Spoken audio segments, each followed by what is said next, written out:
You stole my life, Jenna, and tonight, everyone will know it. That's what I said when I stood in front of her family. The Christmas tree glimmering behind me like it was mocking the whole moment. The ornaments reflected the chaos away day, the frozen smiles, her trembling hand still holding a glass of wine.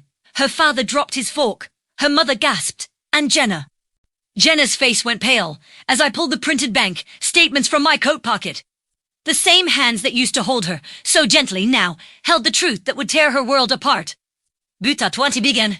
No, it started 2 years earlier when I believed love was enough to make broken people whole. I met Jenna at a coffee shop downtown. She was sitting by the window, sketching something in a worn-out notebook, her messy bun barely held together by a pencil. When our eyes met, she smiled, small and knowing. The kind of smile that makes you forget where you're supposed to be. You're staring, she said, not looking up from her drawing. Maybe I'm just appreciating good art, I replied, leaning closer to see the page. It was a sketch of the same street outside, except she'd added a couple walking hand in hand under the snow. The woman was smiling. The man was looking at her like she was the only thing in the world. I draw what I wish existed, she said softly. I laughed then, thinking it was just a line, something artistic and mysterious. I didn't realize until much later that she meant it literally, that she was always drawing the life she wanted, even if it meant stealing it from someone else. We started dating that same winter. She was magnetic, unpredictable, like a flame that made you lean closer, even when it burned. She worked part-time at a boutique and said she was saving up to start her own design studio. I believed her. Of course I did. I'd been lonely for so long that her chaos felt like life itself. When she moved in with me 6 months later, it felt natural. We bought plants together, picked out curtains, even argued about whose turn it was to wash the dishes like every other couple, pretending forever wasn't a fragile thing. I gave her access to my Netflix, my Spotify, eventually my savings account. That was my first mistake. You trust me, right? She asked one night, tracing her finger along my chest as we lay in bed. Of course I do, I said without hesitation. Then let me help, she smiled. And can Mill just budging make sure you're saying properly? You're terrible with numbers, baby, and I'd always been. It didn't seem like a big deal. For a while, everything was perfect. She decorated our apartment with soft lights, started cooking more, and talked endlessly about the future, our future. When we get our place by the lake, she'd say, I want a big kitchen, windows that face the water, and a dog. Maybe two. I remember nodding, imagining it so vividly that I could almost hear the waves outside our non-existent home. But things started to shift subtly. The warmth became routine, her affection timed. She started staying out late, client meetings, she said. And though part of me sensed the growing distance, I silenced it. Love makes you blind, but trust makes you stupid. It was 2 weeks before Christmas when I first noticed the missing money. I'd been saving, for years ever, since my father passed away and left me a modest inheritance. It wasn't much, but it was security, a safety net. You stole my life, Jenna, and tonight everyone will know it. That's what I said when I stood in front of her family, the Christmas tree glimmering behind me like it was mocking the whole moment.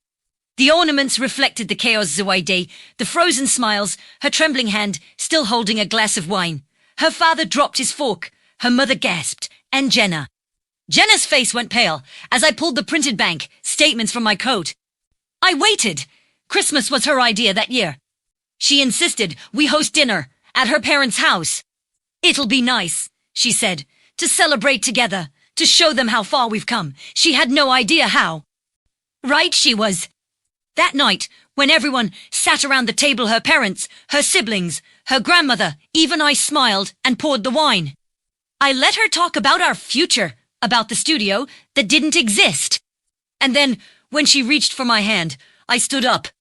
I could feel every heartbeat pounding in my throat as I pulled the papers from my coat pocket. There's something I'd like to share. I sighed, and as her smile faltered, I began to speak. Her smile vanished the moment I said her name in that calm, steady tone, the kind you use when you're done pretending. The room went quiet except for the faint hum of Silent Night playing from the Bluetooth speaker on the mantel. Her mother's fork froze midway to her mouth. Her father frowned, confused, as if trying to decode the shift in the air. I didn't want to ruin the holiday. I began, unfolding the first page of the bank statement. But I think everyone deserves to know the kind of person Jenna really is. Daniel, what are you doing? Jenna's voice quivered slightly, a tremor wrapped in practiced composure. I turned to her, my chest tight with a strange mix of heartbreak and fury. Juste. Sharing the Christmas story you forgot to mention. The one about how you stole $38,000 from me. About how you sent it to your little friend what's-his-name. Cameron Tourneur gasped. Her father's eyes shot toward her. Jenna stood, knocking over her wine glass. Red liquid spread across the white tablecloth like blood seeping through snow. Stop, she whispered. Not here. Please. No, I said. Here is perfect. The words were sharp enough to cut through the tension. I laid the papers out on the table bank, transfers, screenshots, photos I had printed from her phone. Her hand shot forward to grab them, but her father reached faster, snatching them before she could.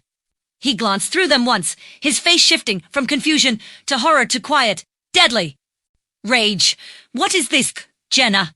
He asked, voice low and trembling. Her lips parted, but no sound came out. Her eyes darted toward me, wide and desperate. It's not what it looks like, she said finally, the old cliché bleeding from her mouth like poison. Then tell them, I said, stepping closer.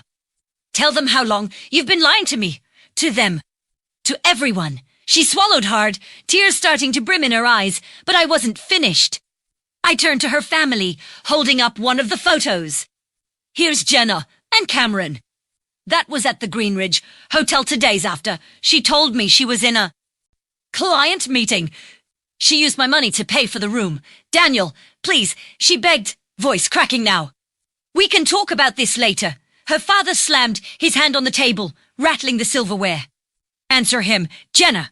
The silence that followed felt endless. Even the Christmas lights seemed to dim. She stared at the tablecloth, eyes unfocused, chest rising and falling too fast. I didn't mean for it to happen, she finally whispered. Cameron, he was just supposed to help me with the business idea. And then what? I interrupted. You fell in love. You decided to drain my account to fund your affair. Her mother covered her mouth, tears pooling in her eyes. Jenna, how could you? I was going to pay it back. She cried out suddenly, her voice breaking. You don't understand, he promised me we'd start over, that we'd build something real. You were always so safe, Daniel. Predictable. I thought I wanted that. But what? I snapped. You got bored of being loved. Her words died on her tongue. She looked small. Now this woman, who once filled every room, she entered. The family around her sat frozen, unsure whether to comfort or condemn. Her father's voice came again, quieter now, but far more dangerous. Get out, he said. Dad, get out. She hesitated, tears spilling freely down her face. Then she turned toward me, her voice trembling. Is this what you wanted? To destroy me in front of them? No, I said softly. I wanted you to understand what you destroyed in me. I left before she could say another word. The cold outside hit like a wall, but it felt cleaner than the air inside that house. Snow was falling harder now, catching in my hair, my coat. I walked down the street, past houses, glowing with warmth and laughter, every window a reminder of a world that still believed in joy. I didn't cry. I couldn't. For the next few days, I went through the motions work, sleep, silence. The apartment felt haunted by her absence, every drawer and corner echoing with the ghost of what we were. I tried to convince myself I'd done the right thing, that she deserved it. But some nights, when the city was quiet and the whiskey hit harder than it should, I wondered if revenge ever really heals anything. Then, 1 week later, she came back. It was snowing again that night. I was half asleep when I heard the knock on my door, soft, uncertain, almost apologetic. When I opened it, she stood there in a long coat, her face pale and eyes red. Please, Daniel, she whispered. Just listen. I should have slammed the door. I should have told her to go back to Cameron, to her lies, to the wreckage she made. But instead I stepped aside. She walked in slowly, glancing around the apartment as though it was a memory she couldn't quite touch. It looks emptier, she said softly. You took the life out of it, I replied. Je flanchèd. I deserve that. There was a long silence before. She spoke again. Cameron's gone. He took the money and disappeared. I went to his place, his office, everything's empty. Bloqued. I have nothing left. I leaned against the counter, staring at her. You expect me to feel sorry for you? No, she said. I don't expect anything. I needed to see you. To tell you I'm sorry. Sorry doesn't give me back what you stole. Her eyes filled again. I know, but I never meant for it to go this far. When I started taking the money, I thought I could replace it before you noticed. And Cameron, he said we'd make it back tenfold with his investments. I was stupid. I laughed bitterly. You were greedy. She nodded, tears sliding down her cheeks. Yes, and I ruined everything. I ruined you. I wanted to hate her, to scream, to make her hurt like I did. But looking at her, now broken, stripped of the arrogance and fire she once carried, it didn't feel like victory. It felt empty. Go home, Jenna, I said quietly. Wherever that is now. I don't have a home, she murmured, then build one. But not here. She stood there for a long time staring at me, as if waiting for some final word to change everything. When it didn't come, she turned and walked out into the snow. The door closed behind her, with a soft click that sounded like an ending. For the first time in months, I let the silence settle. But I should have known it wasn't over. Because sometimes when you expose someone else's lies you don. Just end their life, you ignite something darker inside them, and Jenna wasn't done with me yet. It started with the letters. The first one came 2 weeks after that night. No return address, no. Name, just my name, written in her handwriting on the envelope, neat and deliberate. As if she had taken her time shaping every letter. I almost didn't open it, thinking it was one last plea for forgiveness, a desperate attempt to crawl back into my conscience. But curiosity has a cruel way of winning. Inside was a single sheet of paper. The message was short, written in blue ink. You think you ended the story, Daniel. But you only turned the page. I stared at it for a long time, my pulse hammering in my ears. No threats, no apologies. Just that single taunting line. I crumpled it up and threw it in the trash, telling myself it meant nothing, that she was just trying to get a reaction. But then came the second letter. This one was longer. It arrived 3 days later, left directly under my apartment door, sometime between midnight and dawn. You humiliated me. It began. You made me a villain in front of the only people I had left. You think I don't see how smug you were that night, holding your little victory speech like it meant justice. But justice doesn't come from pain, Daniel, it breeds it. It went on, for pages. She talked about how Cameron had left her stranded, how her family wouldn't he take her calls, how she was living out of a motel near the interstate. There was self-pity, yes, but also something else underneath, a bitterness, a spark that hadn't died. I burned that letter. I thought if I destroyed it, maybe it would end there. But it didn't. A week later, I woke up to find my car tires slashed. The snow around, it was streaked with muddy footprints, small, one's hers maybe. I went to the police, but what could I say? My ex stole from me, I exposed her, and now I think she is trying to scare me. There was no evidence, no cameras, just a growing pit in my stomach. My friends told me to move on, to block her, to change my number. I tried. I even considered moving to another city, but something kept me here. Maybe pride. Maybe the stubborn belief that I shouldn't have to run from someone who had already taken everything. Then one evening my phone buzzed. A new email. The subject line made my blood run cold. Look what I found. It was from an anonymous address, but the style of the message, the punctuation, the rhythm was unmistakable. Jenna. Attached were photos, Himmy, in my apartment, working, sleeping, cooking. All taken through my window. I felt the air leave my lungs. The photos weren't grainy or distant, they were close, intimate. Whoever took them had been right outside my window. My hands shook as I scrolled through them. There were timestamps to recent ones. Last night. The night before. I called the police again. But by the time they arrived, there was no sign of her. No footprints in the snow this time. No witnesses. Just me standing in my own living room wondering if I was losing my mind. That night I couldn't sleep. Every sound, the creak of the floorboards, the wind against the window, felt like her watching. I sat in the dark until dawn, gripping the baseball, but I kept by the couch. The next morning I decided to leave. I packed a bag, called a friend who lived across town, and asked if I could crash there for a while. Dude, are you okay? He asked. I just need some space, I said. From everything. He didn't press. Before leaving, I did one last sweep of the apartment, checking locks, closing blinds, turning off lights. And that's when I noticed it. On my kitchen counter, sitting where I'd left nothing made. But instead I stepped aside. She walked in slowly, glancing around the apartment as though it was a memory she couldn't quite touch. It looks emptier, she said softly. You took the life out of it, I replied. She flinched. I deserve that. There was a long silence before. She spoke again. Cameron's gone. He took the money and disappeared. I went to his place, his office, everything's empty. He blocked me.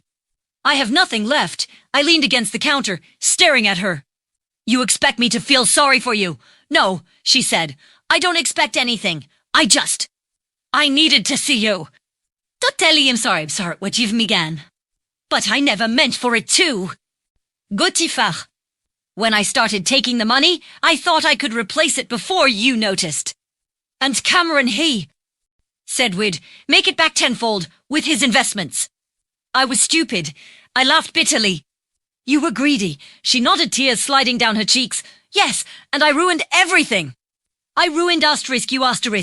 I wanted to hate her. To scream, to make her hurt like I did. But looking at her, now broken, stripped of the arrogance and fire she once carried, it didn't feel like victory.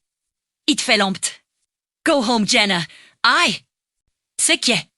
Wherever that is now. I don't have a home, she murmured. Then build one. But not here. She stood there for a long time, staring at me, as if waiting for some final word to change everything. When it didn't come, she turned and walked out into the snow. The door closed behind her, with a soft click that sounded like an ending. For the first time in months, I let the silence settle. But I should have known it wasn't over. Because sometimes when you expose someone's lies, you don't just end their life, you ignite something darker inside them. And Jenna wasn't done with me yet. It started with the letters. The first one came 2 weeks after that night. No return address, no name, just my name, written in her handwriting on the envelope, neat and deliberate, as if she had taken her time shaping every letter. Premier most dainty open scroll back came from spread conscience. But curiosity has a cruel way of winning. Inside was a single sheet of paper. The message was short, written in blue ink. You think you ended the story, Daniel. But you only turned the page. I stared at it for a long time, my pulse hammering in my ears. No threats, no apologies, just that single taunting line. I crumpled it up and threw it in the trash, telling myself it meant nothing, that she was just trying to get a reaction. But then came the second letter. This one was longer. It arrived 3 days later, left directly under my apartment door, sometime between midnight and dawn. You humiliated me. It began. You made me a villain in front of the only people I had left. You think I don't see how smug you were that night, holding your little victory speech like it meant justice. But justice doesn't come from pain, Daniel, it breeds it. It went on, for pages. She talked about how Cameron had left her stranded, how her family wouldn't take her calls, how she was living out of a motel near the interstate. There was self-pity, yes, but also something else underneath, a bitterness, a spark that hadn't died. I burned that letter. I thought if I destroyed it, maybe it would end there. But it didn't. A week later, I woke up to find my car tires slashed. The snow around, it was streaked with muddy footprints, small. One's hers, maybe. Première went to tout. The police, but what could I say? My ex stole from me, I exposed her, and now I think she's trying to scare me. There was no evidence, no cameras, just a growing pit in my stomach. My friends told me to move on, to block her, to change my number. I tried. I even considered moving to another city, but something kept me here. Maybe pride. Maybe the stubborn belief that I shouldn't have to run from someone who had already taken everything. Then one evening my phone buzzed. A new email. The subject line made my blood run cold. Look what I found. It was from an anonymous address, but the style of the message, the punctuation, the rhythm was unmistakable. Jenna. Attached were photos, me, in my apartment, working, sleeping, cooking, all taken through my window. I felt the air leave my lungs. The photos weren't grainy or distant, they were close, intimate. Whoever took them had been right outside my window. My hands shook as I scrolled. Half-truth different ones. Last night. The night before. I called the police again, but by the time they arrived, there was no sign of. Inside to expose her. But the photo was taken from behind a tree across the street, like she'd been there the whole time, watching. Beneath the photo was a note. You were right. I stole your savings, but you stole my life. Let's see who pays first. I dropped the envelope and stumbled back, nearly over a chair. Mima said falling. How had she gotten inside? The apartment. I changed the locks that same day. Installed cameras. Moved my savings to a new account. I even called her father something I swore I'd never do. Mr. Carter, it's Daniel, I said. I think Jenna's been. I think she's watching me. There was a long pause. Then his voice came through, weary and cold. She's not well, Daniel. She's been in and out of psychiatric care since New Year's. We tried to help her, but she disappears, sometimes for days. If she's near you, be careful. Something in his tone made my stomach twist. Has she ever hurt anyone? Another pause. Not yet. The call ended there. That night, I couldn't shake the feeling that the story wasn't just about betrayal anymore. It was becoming something else. Something dangerous. Days passed. I stayed alert, slept with one eye open. Then, just when I thought maybe she'd finally vanish for good, my phone buzzed again. A video message. No number attached. The thumbnail froze my breath. In my throat it was a Christmas tree. The same one, from her parents' house. I pressed play. The camera panned slowly across a dimly lit room. There were ornaments scattered on the floor, broken glass glinting under the light, and then the frame shifted to a small table. On it was a picture of Jenna and me from our first Christmas together. Her voice came through next quiet, almost sing-song. You ruined Christmas once, Daniel, she whispered. Now I'll ruin everyone that comes after. The video cut to black. I stared at the screen for a long time before realizing what scared me most wasn't her threat. It was the sound I'd heard faintly in the background wind, faint laughter, and then a distinct, hollow chime. The same chime from the wind bell hanging outside my window. She wasn't gone. She was here. And that was the moment I realized the story wasn't over. It was only just beginning. The night I heard the wind chime, I knew she was close. Too close. The metallic tinkling outside my window, faint and rhythmic, was supposed to be comforting, once a sound I associated with summer evenings and open windows. But now, every time it stirred, my blood went cold. I killed the lights, crouched by the blinds, and peered outside. Snow drifted lazily through the dark. The parking lot was empty, the world silent, except for the low hum of the street lamp. Nothing moved. No shadows. No footprints. Nothing to prove she was there. And yet, I could feel her. It's strange how the mind learns to detect what the eyes can't see. Every sense was alive that night, screaming at me to run, to hide, to do something. But I just stood there, frozen in my own living room, staring into the emptiness.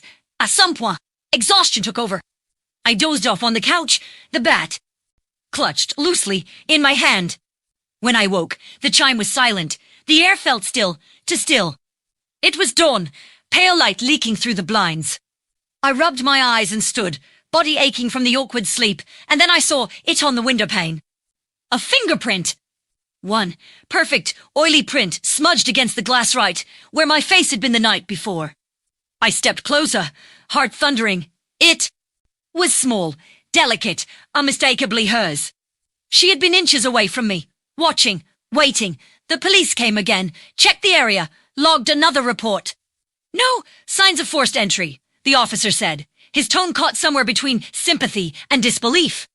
We'll keep an eye out, but I could tell he didn't believe me. He saw a man unraveling a paranoid ex, haunted by guilt and obsession. Maybe he wasn't wrong. For the next few days, I barely slept. I started noticing things small, changes that didn't make sense. The scent of her perfume, faintly lingering in the hallway. My coffee mug moved to inches from where I left it. Once, I came home to find the bathroom mirror fogged up, as if someone had just showered. Then came the fourth letter. It wasn't left under my door. This time it was mailed, stamped, tracked to a nearby post office.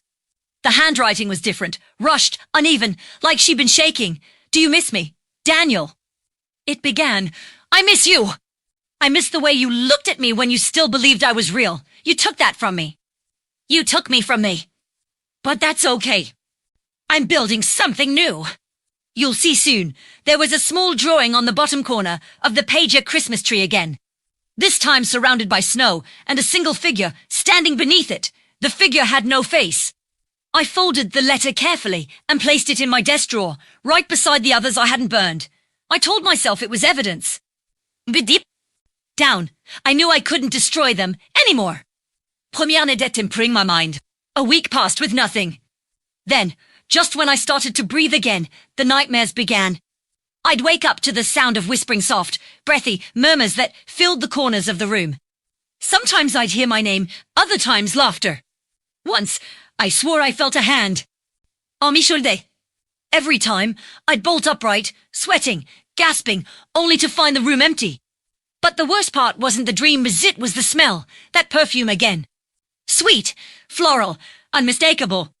I'd wake to it, thick in the air like she'd been there moments ago. Then one night, the whispers weren't a dream. I'd fallen asleep on the couch again, TV still flickering faintly. Because sometimes, stories like ours don't end with a gunshot or a confession. Sometimes they linger bleeding, through memories, echoing through sleepless nights. And sometimes, they wait. Weeks later, I came home from the hospital to find my apartment sealed off with police tape. I cleaned, replaced the locks again, threw away every reminder of her I could find. For a while, life felt almost normal. Until one evening, I found an envelope waiting on my doorstep. No name, no return address. Just one word written in that familiar, elegant handwriting, asterisk asterisk soon, asterisk asterisk. I stared at the envelope for nearly 5 minutes before touching it. The word asterisk asterisk soon, asterisk asterisk stared back at me like a whisper carved in ink, patient and inevitable. I wanted to throw it out. I really did.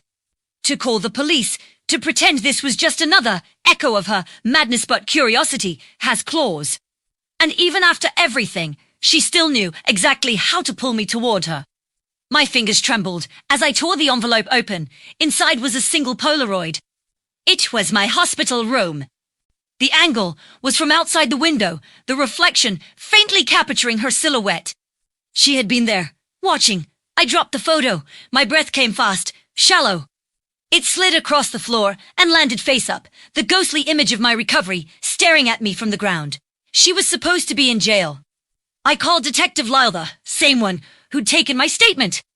He answered on the second ring, his voice tired, irritated.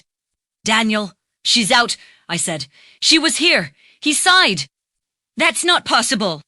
She's been in a psychiatric unit under observation since your case, court ordered. She can't just walk out, then explain this. I snapped, pacing my living room, clutching the photo. She took this picture of me in the hospital. How could she get me off? Come send it to me. I'll check the timestamps. Maybe it's old, but I knew it wasn't old. The details were too recent. The same vase of wilted lily the nurse had changed only once, 2 days before my discharge. When the call ended, I locked every window, double-checked the doors, and sat in the dark, waiting for something to happen. For days, nothing did, until Thursday. I came home from work to find my apartment door ajar. The lock wasn't broken, it had been picked. I entered cautiously, holding my phone, like a weapon, the flashlight trembling in my grip. Everything looked normal at first. Nothing missing, no drawers opened, but then I noticed the smell. That perfume. Again, sweet, floral, familiar. My stomach turned. I followed the scent to the bedroom. There, on the bed, lay a small velvet box. I didn't touch it right away. Premier juste ahead, my mind raced through possibilities. Bomb, trap, joke. Finally, I lifted the lid. Inside was a single Christmas ornament. A delicate glass heart, painted in silver. Inside it, written in tiny cursive letters, were the words for our next Christmas together. Something inside me cracked. The box slipped from my hand, shattering on the floor. I stumbled back, pressing a hand to my chest, gasping for air. That night, I didn't sleep. I sat on the couch with the lights on, staring at the door. Every sound became her. Every creak, every shadow. Around 2 a.m., the intercom buzzed. I froze. Have what? Crackled through female, soft, familiar. Daniel. It was her. I didn't answer. I just stared at the speaker, heart pounding in my throat. Daniel, she said again, almost whispering now. You don't have to be afraid. I just want to talk. I reached for my phone, dialing 911 with shaking hands. 911. What's your emergency? There's someone, my ex, she's here. She's outside my building. The dispatcher's tone was calm, professional. Sir, is she armed? I don't know, I said, voice cracking. She shot me once. She shouldn't even be out. Stay inside, the dispatcher said. Lock your doors. Officers are on their way, but the intercom buzzed again, longer this time. Then her voice, faint but clear. You're still mine, Daniel. You always will be. The line went dead. I backed away from the door, the world tilting around me. I could hear footsteps now. Slow, deliberate, just beyond the hall. Then a sound I'll never forget, the faint click of something sliding under the door. I bent down. It was another photo. This time, it was me right then, standing in my apartment, the phone still in my hand. The image was fresh, wet from developing. I threw it away like it burned. Sirens echoed in the distance, relief, and terror tangled in my chest. I pressed my back to the wall, gripping the bat again. When the pillier arrived, empty. No signo faire, no care when leaving. No footprints in the snow outside. She couldn't have just vanished, I told them, but she had. Detective Lyle called me the next morning. His voice was quieter than usual, measured. Daniel, he said. I checked. Jenna. Carter died 2 weeks ago. I froze. What? She took her own life in the psychiatric ward. He continued. They found her in her room. No sign of foul play. It's confirmed ID, fingerprints, everything. That's impossible, I said, my voice barely a whisper. She was here. She left me a photo last night. There was a pause. We'll send someone to check again. But I don't know what to tell you. The line went dead. For a long time, I just stood there, staring at the phone in my hand. If she was gone, if she truly died, then what the hell was haunting me? That night, I found out. It started again with the chime. That same hollow, metallic sound drifting through the dark, carried by. The wind. I walked to the window slowly, every part of me screaming, not to look. Outside, under the flickering street lamp, stood a figure. She was wearing that same red dress, the one from Christmas. Her hair danced in the wind. Her head tilted up, eyes meeting mine through the glass. And in her hand, she held another ornament identical to the one she'd left on my bed. For a second, neither of us moved. Then she lifted her arms slowly, pointing toward me, her lips forming words I couldn't hear. But I could read them. Soon, the lights flickered, the wind howled. And when they steadied again, she was gone. Only the chime remained, swaying softly in the night breeze, singing a lullaby I'd never escape. And in the reflection of the window behind my own, trembling silhouette, another stood, smiling. The knock came 3 nights later, not frantic, not polite. Just 3 measured, hollow taps on the door. I was sitting in the dark again because somehow darkness felt safer now. The police had come and gone after my last call, chalking everything up to trauma-induced paranoia. Detective Lyle had looked at me the way people look at ghosts, half pity, half fear they might catch what's killing you. But I knew what I saw, and now it was back. Tap, tap, tap. I held my breath, staring at the door from the couch. The hallway beyond it was black through the peephole. I couldn't see anyone. I waited, hoping it would stop. It didn't. Jenna, I whispered, voice cracking. The knocking ceased. Island medit. Première tournée d'away. Then Nospersoft. Almost amused from the order you said it was uttered. I stumbled backward, tripping over the coffee table, the sound echoing too loudly in the quiet room. The whisper returned, closer this time. Asterisk, asterisk, but you can't end what you started. Daniel. Asterisk, asterisk, I ran to the kitchen, grabbed the bat again. My body shook so violently, it almost slipped from my hands. I know you're not real. I shouted. You're dead. Enfin. Laugh light, melodic, horribly familiar. Then why are you shaking? The handle turned. Slowly, deliberately, I lunged forward, slamming my weight against the door before it could open. My pulse thundered in my ears. I yelled for help, but my voice cracked under its own fear. And then, as suddenly as it began, everything stopped. No footsteps. No whisper de Renault sound, but the wind outside and the rhythmic ticking of the clock on the wall. I stayed there for what felt like hours, forehead pressed against the door, until exhaustion finally forced me to move. The next morning, sunlight leaked through the blinds like nothing had happened. But on the floor by the door, just inside the apartment, lay something new. A single Christmas card.